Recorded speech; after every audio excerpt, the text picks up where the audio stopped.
Okay, everybody, we've got acting head coach Mike Rohn, associate head coach Mike Rohn. We'll go ahead and just open it up for questions from the media forum. So, fire away.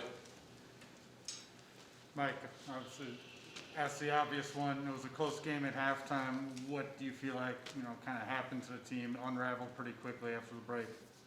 It did. They came out in a matchup zone in the second half, which they didn't do in the first half, and they did it maybe one possession. That was the only difference, defensively for them. And it took us a little while to understand, what we had talked about doing once they went to their zone. It was really going to be the same offensive game plan it always has been against Oregon. We needed to just keep getting movement and getting the ball swung from side to side. And we got a little stagnant early, in the second half offensively, until we kind of, realized that they were playing a zone. and then, bottom line, you heard it from the guys, the turnovers was that was the name of the game. And just put too much pressure on their defense. Mike, did you sense any kind of hesitancy offensively? It seemed like there was a couple possessions where you guys are passing up some open threes that led to turnovers in the lane. Was that something that you were stressing late in the game about, just kind of take the shots over there? Yeah, I talked about it in a couple timeouts. I felt like the guys,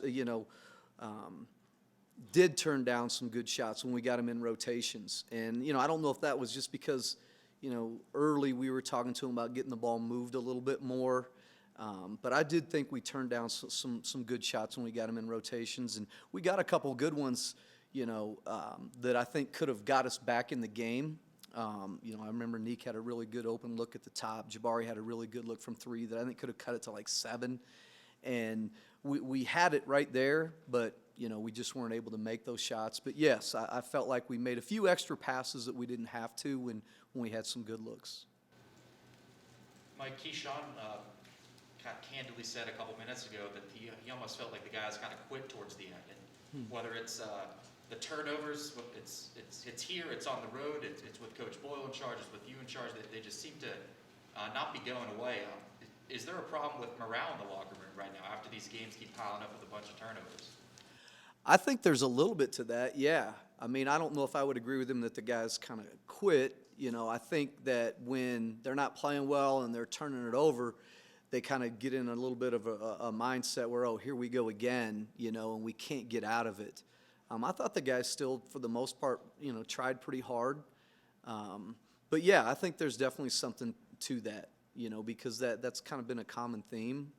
And we got to find a way to get out of it. And the only people, we talked about in the locker room, the only people that can do it are us, the coaches and the players. And we had a good week of prep. We worked on things that we needed to, taking care of the ball handling, decision-making. And, tonight I really felt like the guys they weren't selfish turnovers. They were trying to make the right reads and the right looks. We weren't passing and catching as clean as we need to. And we'll keep working on it. And we need to work on the morale a little bit too, because, yes, I think that's a legitimate thing that, the guys sense a little bit.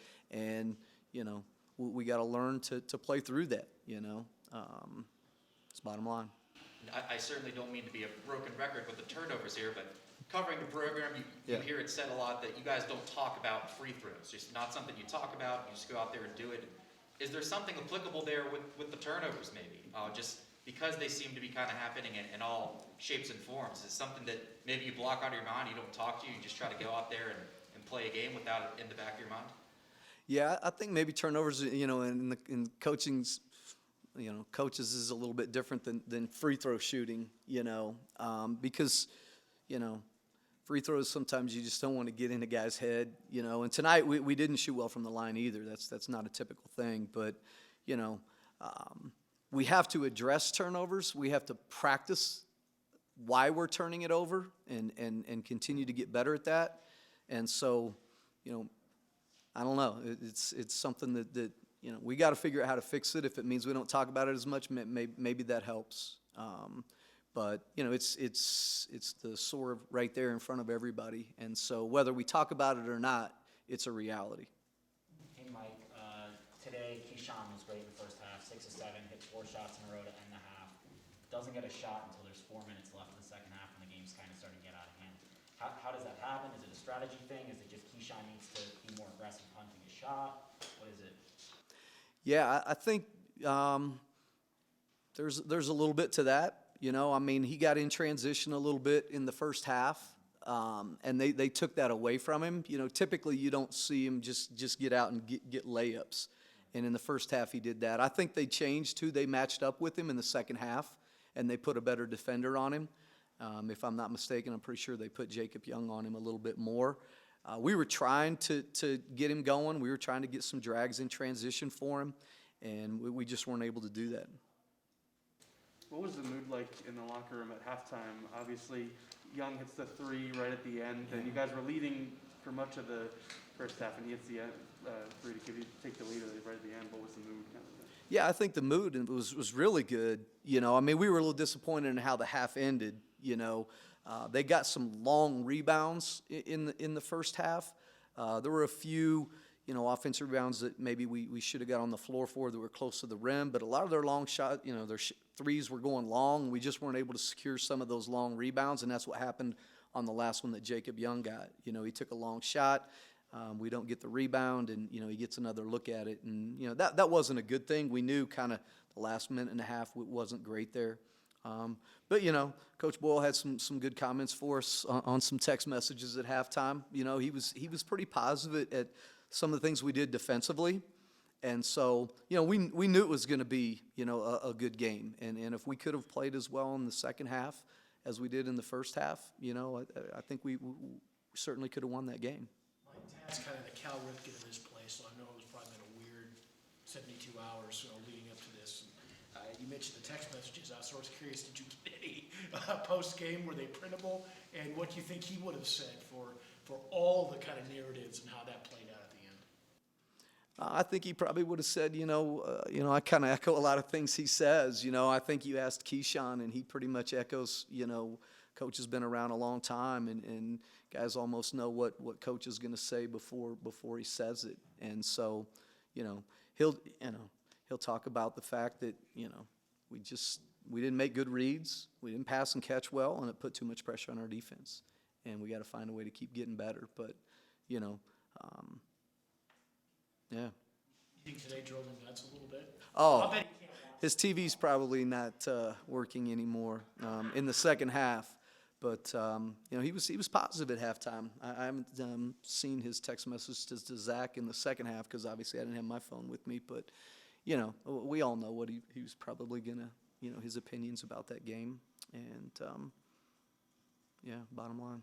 Mike, I know Tad's talked about this, but just from your perspective as well, you know, losing a couple rotation pieces in the last few days, you get Tristan back today, but how challenging has it been for you guys as you play a bunch of games in a row? You know, it's been in and out. You know, now your coach is kind of, you know, it's just been a challenge, hasn't it? Yeah, no question. I mean, that's an obvious thing, without a doubt. It was so good to have Tristan back today. You know, unfortunately, he got a couple quick fouls, and, you know, he never really got in his rhythm. But he will, and, you know, he's so important to our team. So it's really, you know, it's nice to have, you know, 8 scholarships guys over there now instead of 7 like Washington State. But, you know, we'll never make excuses. You know, it's next man up. And, you know, but there are some challenges with that, maybe even a little bit more with younger guys, you know, from a mental standpoint. But we'll, you know, next guy's just got to be ready to play. Anything else for Coach? Mike, do you know if Tad is set to be back tomorrow or Saturday? And I think he said he's good to start coaching it at midnight tonight, maybe.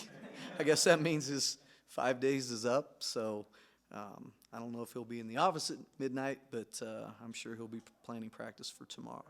along those lines, any update on Eli? Any chance he'll be back on Saturday? You know, Eli's kind of right now, you know, a day-to-day thing. You know, he's dealing with some really bad foot pain.